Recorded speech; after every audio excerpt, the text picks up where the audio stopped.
What if I told you that in 1519, one of the largest and most magnificent cities on Earth was not in Europe or Asia, but in the middle of a lake in Mexico? A city built on water, with gleaming white pyramids that touch the sky, canals instead of streets, floating gardens, and a population bigger than most European capitals. Today, we're stepping back into Tenochtitlan in 1519, the breathtaking capital of the Aztec Empire at its absolute peak.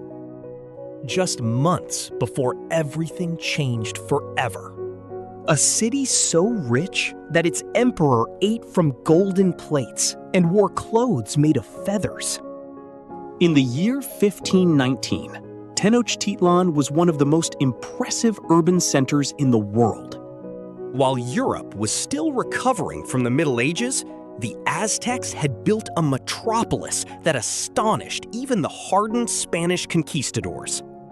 The city was located on an island in the middle of Lake Texcoco. It was connected to the mainland by 3 wide causeways. Canals ran through the city like streets, and thousands of canoes carried people and goods from one district to another. At its center stood the Templo Mayor, a massive twin pyramid dedicated to the gods Huitzilopochtli and Tlaloc. Its whitewashed walls could be seen from miles away, shining like a beacon.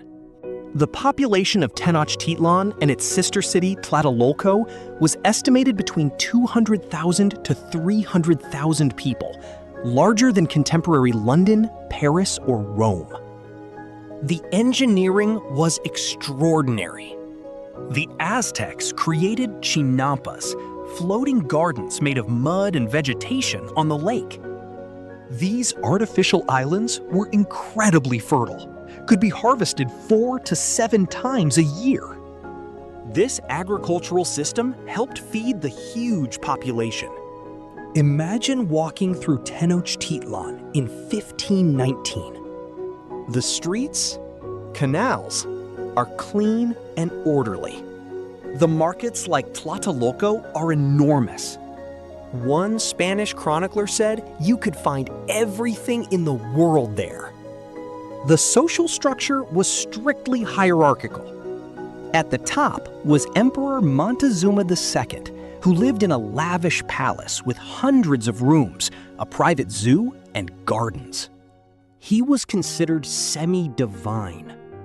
Below him were nobles, priests, warriors, merchants, pochteca, artisans, farmers, and at the bottom, slaves. Religion dominated every aspect of life. The Aztecs believed they lived in the 5th sun, and that human sacrifice was necessary to keep the sun moving and prevent the end of the world. This belief shaped their culture, warfare, and daily rituals in profound ways. Warriors were highly respected. Capturing enemies alive for sacrifice was considered more honorable than killing them in battle. The famous Flower Wars were partly fought for this purpose. Women had relatively strong positions compared to many other ancient societies. Education was important. Both boys and girls attended schools. Boys trained to become warriors or priests, while girls learned weaving, cooking, and religious duties. War was central to Aztec life, but it was also deeply religious. The empire controlled vast territories through a combination of military strength, political alliances, and fear. But beneath the surface, tensions were building. The constant demand for tribute and sacrificial victims created resentment among conquered cities. Montezuma's rule, while powerful, was also authoritarian. And then, in April 1519, something unimaginable happened. Strange ships appeared on the eastern coast. Men with pale skin, metal armor, and unknown weapons had arrived. The story of Tenochtitlan 1519 is not just about a magnificent city. It is about the peak of one of the most fascinating civilizations in the Americas. Its achievements, its beliefs, its beauty, and its eventual tragic encounter with the Old World. Tenochtitlan in 1519 stood at the height of its power and beauty. The empire controlled vast territories through military strength, alliances, and fear. But in April 1519, the world as the Aztecs knew it began to end. The arrival of the Spanish would change everything in ways no one in Tenochtitlan could have imagined. For now, in 1519, Tenochtitlan was still the undisputed master of Mesoamerica. Its pyramids were among the largest structures in the world. Its markets were bigger than anything Europe had ever seen. And its emperor was one of the most powerful rulers on Earth. Montezuma II ruled over a vast empire that stretched across much of modern-day Mexico. He lived in incredible luxury, surrounded by servants, gardens, and a private zoo containing jaguars, eagles, and exotic birds. Yet for all its glory, the empire had weaknesses. The constant demand for human sacrifices and heavy tribute created deep resentment among many subject peoples. This resentment would soon play a crucial role in the events that followed. In April 1519, Hernán Cortés and his small force of around 500 men landed on the coast of the Gulf of Mexico. They carried steel weapons, gunpowder, horses, and unknown diseases, things the Aztecs had never seen before. Word quickly reached Montezuma in Tenochtitlan. He believed they might be the returning god Quetzalcoatl, as ancient prophecies had foretold.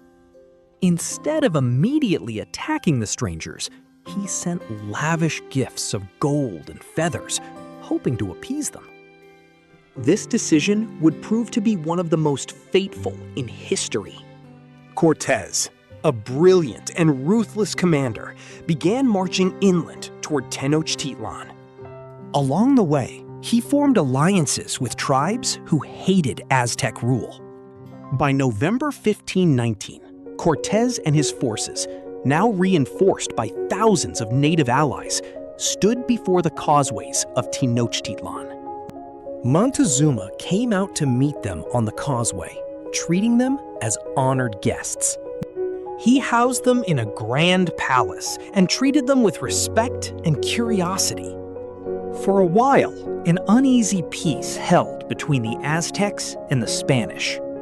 But Cortés had other plans. He seized Montezuma and took him hostage. The Aztecs were furious, but feared harming their divine ruler. The once mighty and beautiful Tenochtitlan now stood on the edge of catastrophe. The siege of Tenochtitlan would become one of the most brutal and tragic events in history. After months of fighting, starvation, and disease, the great city finally fell in August 1521. What was once a shining jewel of the Americas was reduced to rubble. Yet its memory, its engineering, its culture, and its incredible story still survive. That was Tenochtitlan in 1519, one of the most magnificent cities ever built, a floating wonder that ruled Mesoamerica, and a civilization that continues to fascinate the world even today.